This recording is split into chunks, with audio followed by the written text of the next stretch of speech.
আমরা সবাই কিন্তু অল্পতেই অনেক কিছু পেতে চাই, তাই না?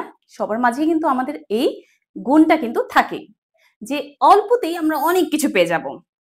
আজকে কিন্তু আমি একটা স্টেপস দেখাবো যেটাতে মাল্টিপল বেনিফিটস পাবো। কি কি? একটা স্টেপস করে আমরা আমাদের ইনার থাই ফ্যাট ঝরাতে পারবো। একটা স্টেপস করে আমরা আমাদের মোটা পেটকে চিকন করতে পারবো। আমরা একটা স্টেপস করে আমরা আমাদের ছাতিকে নর্মাল সাইজে আনতে পারবো। একটা স্টেপস করে আমরা আমাদের ব্যাক ফ্যাট আর স্যাগি আর্মস টাইট করতে পারবো, মেদ ঝরতে পারবো। কি সেই একটা স্টেপস? ফ্লেক্সিবল কাপড় পরে নিতে হবে অবশ্যই। পাটাকে যথেষ্ট ফাঁকা করে এইভাবে স্কোয়াটের মতো বসে যাব। তারপর এই, তাহলে বুঝতে পারছেন কতটা ভাইব্রেশন বডিতে হচ্ছে। এই করতে হবে 1 2, উপরে ক্ল্যাপ, নিচে ক্ল্যাপ, সাথে 1 2 3 4 5 6 7 8 9 10 11 12 13 14 15।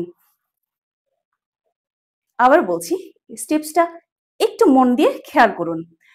আমরা যখন হাতটাকে উপর উঠাবো পুরা টান টান হয়ে যাবে শরীরটা, ইভেন পাটাও এইভাবে ছাড়বো যখন, তখন পা পর্যন্ত রিল্যাক্স হয়ে যাবে। তাহলে আমরা আরেকবার কাছ থেকে বুঝে নিই স্টেপসটা। আমরা যখনই করব পুরা হাত পা বডি পিঠটাকে স্ট্রেট করব, স্ট্রেচ করব, সাথে যেটা করব পাটাকেও এই, অবশ্যই বারবার বলছি খুব ফ্লেক্সিবল ড্রেস পরতে হবে। ব্যাপারটা হবে এই এই, আপনি যখন স্ট্রেচ করছেন পায়ের আঙ্গুলগুলোর উপর গিয়ে ভর করবেন, তাহলে কি স্ট্রেচিংটা ইনার থাই দিয়ে কোমর থেকে উপর পর্যন্ত যাবে, যেটার জন্য ফুল বডি থেকে আপনার মেদ ঝরবে। আবার দেখাচ্ছি, যথেষ্ট স্প্রেড করে নিব। 1 2 3 4 5 6 7 8 9 10। তো আমরা সবাই চেষ্টা করব এই স্টেপসটাকে প্রতিদিন করার। কতবার? 25 বার করে, 3টা সেট গ্যাপ দিয়ে দিয়ে 3 বার করব।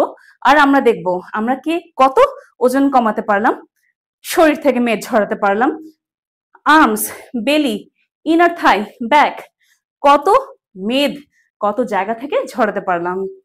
পারলে আমাকে কমেন্টসে জানাবেন কার কত ইঞ্চি কোথা থেকে কমেছে। এমন আরো ভিডিও দেখার জন্য আমার ফেসবুকে ফলো করুন ও ইউটিউব চ্যানেলে সাবস্ক্রাইব করুন।